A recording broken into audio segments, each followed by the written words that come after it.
Hello and welcome to the Catholic Intellectual.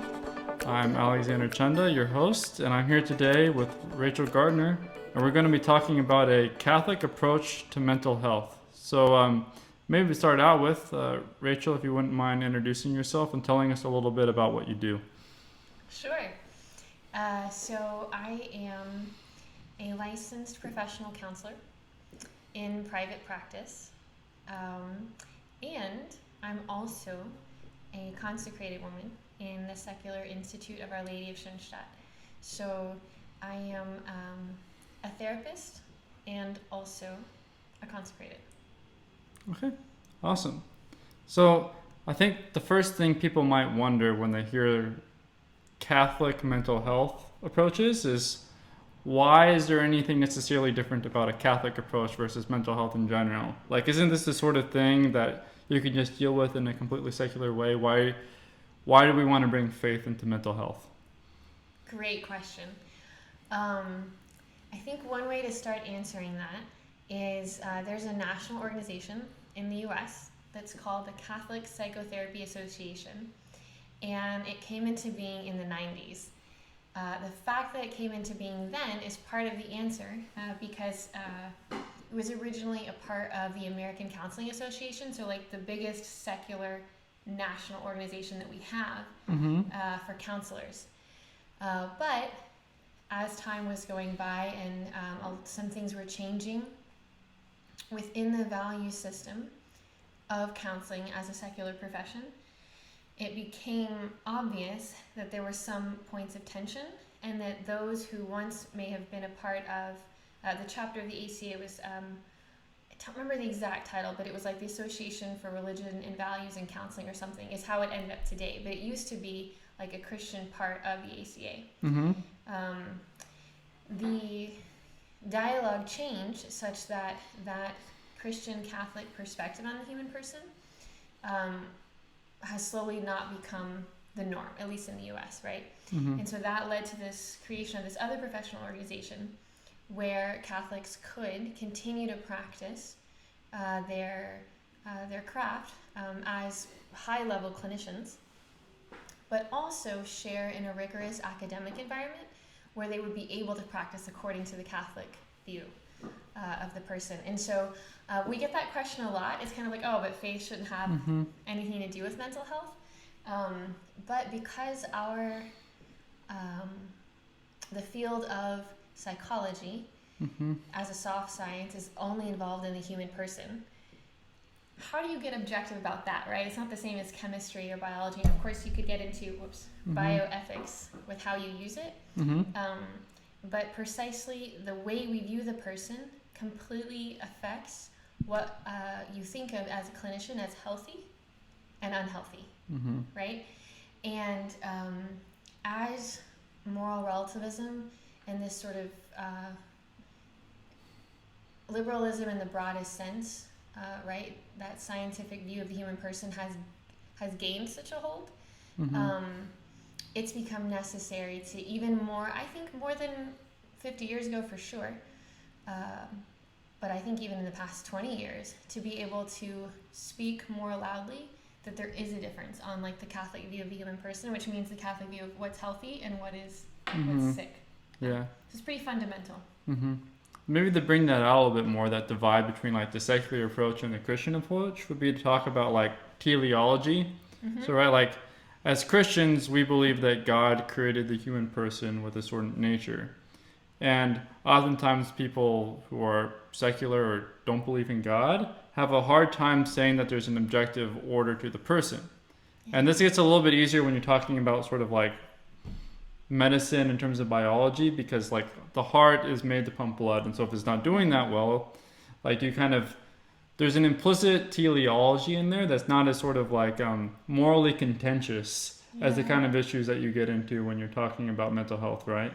Absolutely, yeah. It's much harder, I think, to be objective about the social aspect of human life than about like the physical aspect. Although we see today how that even in the medical field now is very contentious, right? So the Catholic Medical Association is a huge voice against lots of practices that wouldn't have even really been talked about or dreamed about maybe 50, 100 years ago, but because the science is going that way, right? Mm-hmm. Disconnected from, as you say, that teleology, then again, it's like more and more we have to be able to emphasize there is an objective order. Yeah. Yeah. So maybe are there any sort of like particular issues where that approach really comes to play, or can you even narrow it down to anything in particular? There's a lot. Gosh. Yeah. I think the really big one right now is pretty obviously gender theory. Mm-hmm. That is on the front headlines around the world. Mm-hmm. So that's the biggest one in the spotlight right now. But there's a lot of subtle things that come up in an everyday sort of way. So I think it's important to emphasize it's not only those polemic issues, right? Because it is such a fundamental difference. I think one that is more subtle but makes an easy difference is the meaning of suffering. Quickly, you will see a difference in is my call in this field simply to alleviate suffering, right? To make symptoms go away, to make the client more comfortable, or is it to challenge them to grow through it, right? Yeah. And I haven't found a secular way of making meaning of suffering, right? Without the cross. I think there's some attempts. Existentialism is probably the closest. But it's a very different result, right? When that idea of like putting self in the center and my own self-actualization. Yes. At some point we still break down, right? We still have to deal with human frailty, and I haven't seen an approach that really holds water. Yeah. That's secular. Someone I really love is Jordan Peterson, and he'll talk about that a lot. Yeah.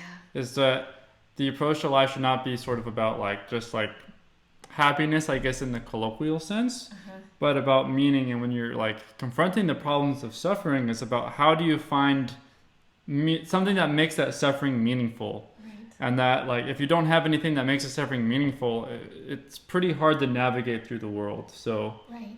maybe we could talk a little bit about like how we can approach suffering with Christianity, with the example of the cross as something that can help us to give meaning to our suffering. Sure, yeah. This is one of my favorite points to put out there in a context like this, talking about psychology, theology, is to help people remember, and this is going to sound a little funny, but that the field of psychology didn't invent anxiety and suffering or mental illness, right? What it did was come up with a whole new vocabulary to study it and to deal with it. But human suffering has always been there, right? And human anxiety and relationships and struggles, and the church has thousands of years of wisdom of dealing with that. And so I think it is, and that might sound funny, but I get this feeling sometimes working in this field as if psychology has discovered all of these brand new human problems and the remedy, right? Yeah. As if people didn't have all of these human experiences of anxiety or depression or broken relationships before the 1700s. So thinking about the greats in our Catholic treasure trove, such as obviously, right, John of the Cross or Teresa of Avila, that you wouldn't call them psychologists, right? But they're experts in human life, right? And from that scripture, gospel-oriented perspective. And so the whole possibility of suffering gaining meaning because of Christ, right? So redemptive suffering, all that we learn about that suffering is a part of life. Even that is so fundamentally different, right? Of Christ's again and again emphatic, if you follow me, you will have the cross, right? Yeah. So when it comes, even this expectation of this shouldn't be happening to me. My life should be easy. I should be able to just have things sort of be pleasant and be successful. Knowing that that's not even on the table for a Catholic worldview is a really different mental health approach to psychological distress. Yeah. Maybe to bring out another difference here, something that I've thought about in my own life, and as I've gone through my journey in life and my spiritual journey, it's been interesting to find that suffering at times actually becomes desirable in a certain sense because it's a mean to love. So sometimes because of like my desire to love God or love others, I will willingly take on suffering or even desire the opportunity to suffer for God or someone else. Whereas the secular approach, especially with like a utilitarian approach to life, like the whole meaning of what we're aiming at as human beings is just to eliminate all suffering whatsoever so that we can have perfect pleasure. And that's pretty different of having a worldview that actually makes suffering something that could be desired versus one where that's completely outside the realm of a possibility. And if that's your goal, again, it completely changes treatment plans, approach, understanding. I mean, it's just massive effects, right? One of my favorite quotes about that is from Pope Emeritus Benedict when he says, "We were not made for comfort, you were made for greatness." I just think it distinguishes so clearly those two ways of thinking, right? And you also highlighted something else which is crucial to a Catholic way of understanding mental health is in relationships, right? If love means selflessness or going outside of myself, that is very different than love means like I need to be happy. We meet each other's needs, and marriage is about basically just making each other happy, right? Instead of it's about like sanctification and growing in the capacity to love, which of course includes suffering, right? Because if there's only one cookie and I want to eat the whole thing, but I also love you, then I have to give you half the cookie. Yeah. And now I'm missing that, right? That's a really silly example. But to illustrate something so subtle that you zoomed in on, of if my idea of love includes selflessness and not just self-satisfaction, whole different ballgame for how you work with relationship problems. Yeah. Maybe to talk about dealing with a marriage or a relationship that's kind of like struggling. Something I think a lot of people found or just kind of just like a general human experience is that you have to move from a perspective on life where you're focused on just me, like how can I make myself feel good? How do these other people make me feel? Of giving. I had a RE teacher who had this great kind of simple analogy, which is like the give-o-meter. So you start at 0 at the beginning of your life as a baby where you can't give anything. And the goal of life is to get to 100 where you're giving everything. But just like thinking about a relationship, like, or just having trouble finding like something in life that seems worth doing, to change that perspective from this is about what it makes me feel or what it gives me to this is what I can give, this is what I can contribute, and the way that would change a relationship. Absolutely.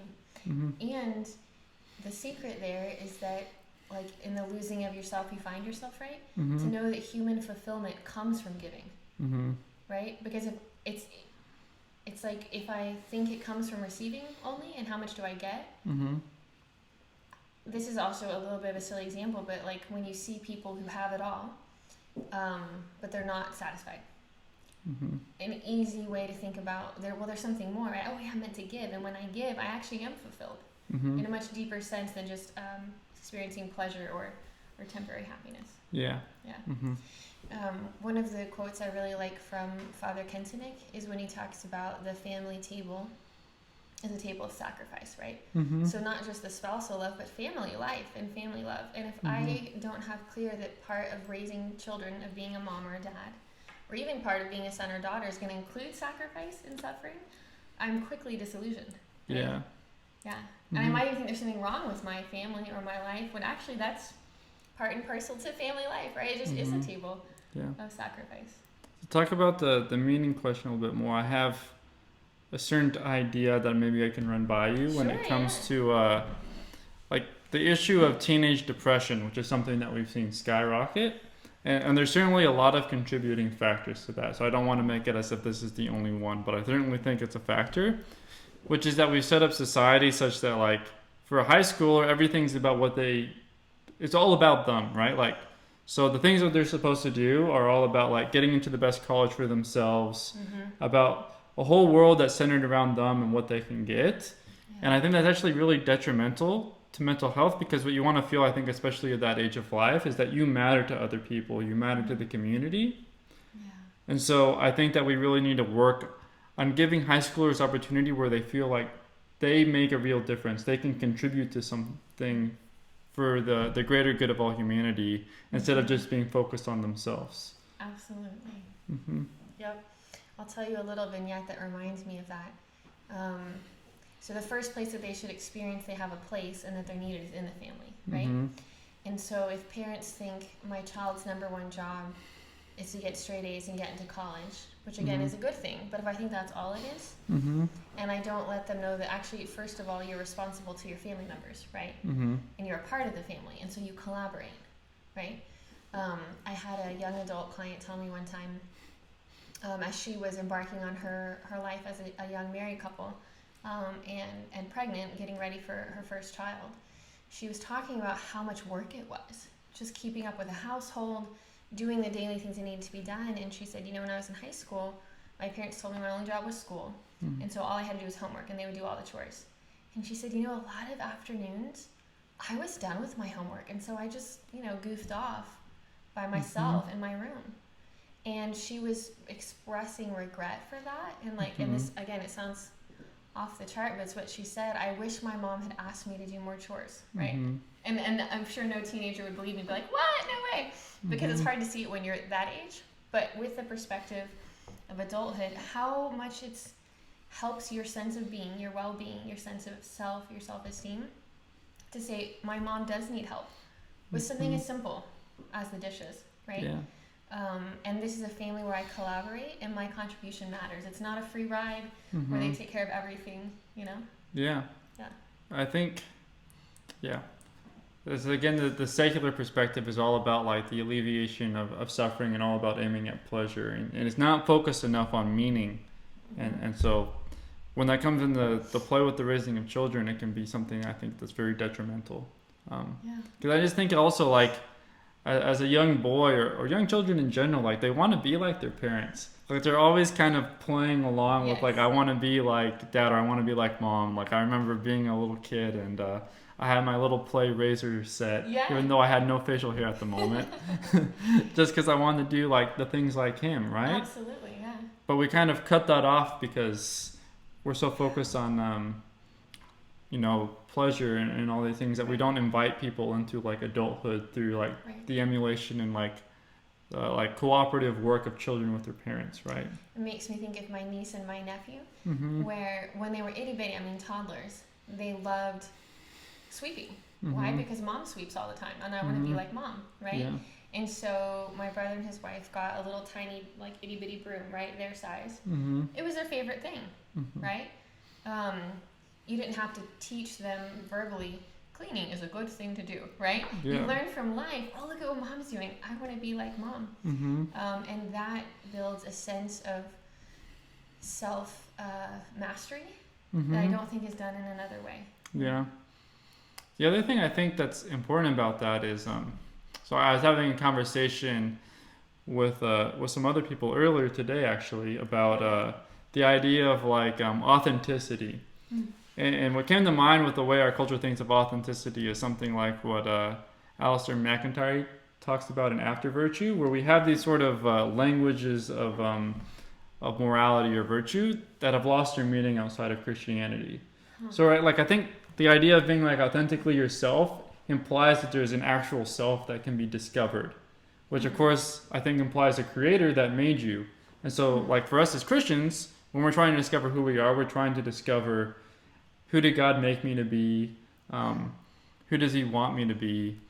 And I think we discovered that in practice through like the emulation of other people, versus I think like our culture thinks of authenticity or like the authentic self as being completely disconnected from anything outside of sort of like the internal life. And that can be really hard on people when they don't know what they actually want to do with their life.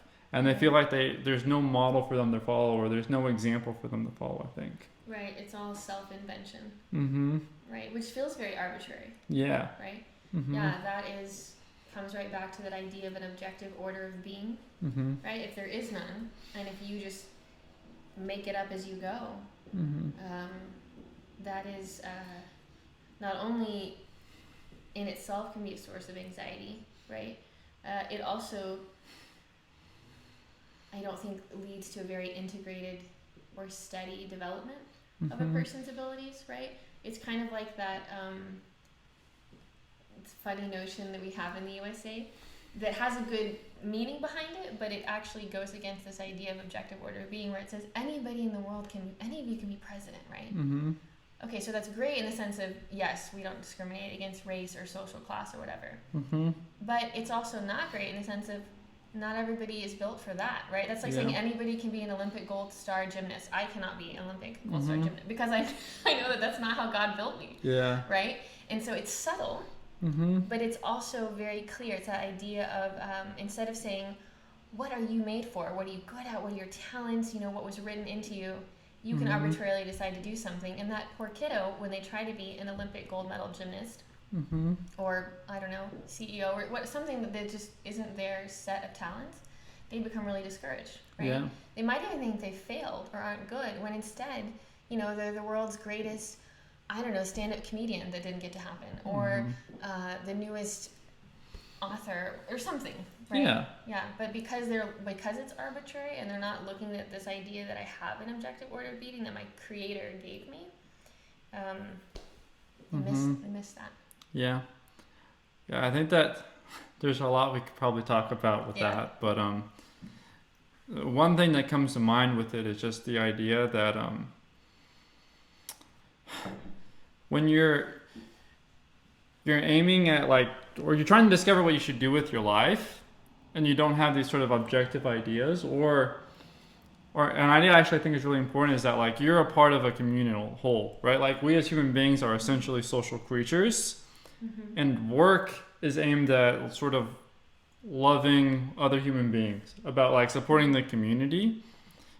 Your evaluation of what's worth doing with your life can all, you're trying to figure out what's worth doing, and you look at the measures of sort of material success, money or esteem, versus I think sometimes things that we might not think about as having the highest esteem can actually be really worthwhile doing. When you think about this makes a genuine contribution to society, to the human whole, and to the human common good. Right. Which I guess also touches on another issue I really wanted to talk about when it comes to Christian mental health, which is the idea of self-esteem. Where do we get our sense of self-esteem from? I'm sure you've probably had a lot of experience with this issue. So yeah, that's a big one. I always think the etymology and origin of words is really fascinating. So if you look when we started using the word self-esteem, I didn't look it up before this conversation, but I would probably put it somewhere in the 80s, right? And it's it really gets you off on the wrong foot, this idea that self-esteem comes from success, or even comes from only thinking about myself in positive light. When a human person experiences their limitations and weaknesses, which they always will, because we all have them, if that gets linked to an idea that I'm less of a self, or I should feel bad about myself, right? My self-esteem is affected because I got second place, so everybody has to get first place, right? How upside down is that, right? Instead of a psychology that's geared towards the building of a sense of self that includes my vulnerabilities and weaknesses, right? And the whole notion of self-esteem, I think, really doesn't include an objective self-knowledge, right? But man, that doesn't mean that the whole field didn't run with it for a couple of decades. One of the things I see our culture do a lot is this kind of after virtue thing, where they want to preserve something that our culture got from Christianity while kind of cutting it off from the roots. And that's this idea, I think, that every person has this sort of unique fundamental value. And I think people take that very much for granted, but they fail to appreciate how revolutionary of an idea that was from Christianity. Yep. And that our culture secularly sometimes tries to use that as a means of helping people that are having self-esteem problems. Right. But it can feel, I think, sometimes really broken, because I am broken, I am sinful, I do things that are wrong. What makes me valuable? Exactly. And for us as Christians, of course, the answer is God the Father loves us. Christ died on the cross for us. Right. And so no matter what we do, that's not going to change. But for the sort of secular man, they just kind of, it almost feels like they're just trying to make up a fiction about that because they so badly don't want to lose that in their view of self. Mm-hmm. I think that's a really fundamental point. Mm-hmm. And the fantasy of believing that we can ensure that value for other human beings, right? Mm-hmm. And that it doesn't have a source outside of us, which is what we believe, right? That comes from God, Mm-hmm. like the Constitution says, right? That means that it is immovable and immutable. If it's not based in an outside, objective, unchanging source, but it's based on human beings, the problem is you're as fallible as I am, Yep. right? So if you treat me as if I don't have value or dignity, Mm-hmm. and I don't have anywhere else to look that's going to be objective, outside myself, immovable, I'm shot in the foot, right? And that is that whole idea of why that's not going to work, Mm-hmm. right? But you also bring up a second point, which is super important. The relationship of God to me is where this, like, that sense of self-worth happens in the relationship, right? Knowing God as my Father, Mm-hmm. and how that's forged there, which the human family ideally is a replica of that, right? The child learns appropriate self-worth and a sense of self in relationship with the parents, right? Mm-hmm. I think that without the eternal example as the model, the standard, and the source, right? Because if the parents are also in a relationship with God, and that's where it kind of flows organically down, right? Mm-hmm. Then it's simply not gonna, I think, get the same results. Yeah. Yeah. It's difficult too that, like, well, another thing that I feel like I see when it comes to the way our culture deals with this issue is that the sort of parts of the whole, so it's like if I'm good and I'm going to reject God, then that means I can't do anything wrong. And so people ignore all the things that they need to make better about themselves, because if it's true that I could be fallible or sinful or bad, then I must not be good. Or they go all the way to the other extreme and think because I am sinful or because I have these bad aspects, then I'm fundamentally bad. Right. And a Christian faith gives us a way of really holding, like, okay, right, like, you do good things, you do bad things. Right. But all those really, like, they relate fundamentally to my dignity. And am I living in my dignity? Am I reflecting the dignity that God gave me? Or am I acting against that and hurting that dignity? Right. And so... Which doesn't actually make you bad in and of yourself ontologically, right? Yeah. It just challenges you to act in accordance with your dignity. Mm-hmm. Which is a pretty big difference, right? So that leftover idea, post-Protestant Reformation, Mm-hmm. of, if I have a white collar, I'm saved, right? Yeah. What a terrible anxiety that causes. Mm-hmm. Nobody has a white collar. Yeah.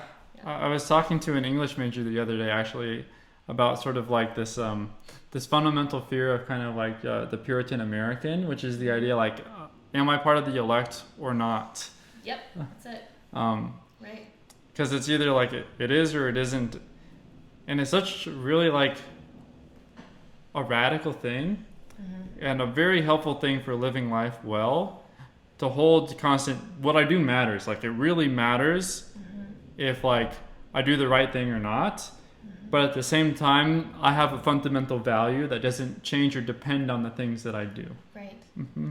Isn't that amazing that is what allows you to actually change? Mm-hmm. Because if I don't know that I have that fundamental value, it's like I'm so terrified and anxious all the time, I can't actually change at all or grow. Yeah. Right? Because I'm just waiting for the hammer. There's this one quote that's so succinct that I feel like really exemplifies that. Also by Father Joseph Hensinek, that God, the Father, doesn't love us because we're good. He loves us because He's Father. Mm-hmm. Right? So it's His identity as Father that generates that. Not if I'm good or not good or bad or, No, He loves us because He's Father, not because we're good. Yeah. Yeah. Mm-hmm. It's...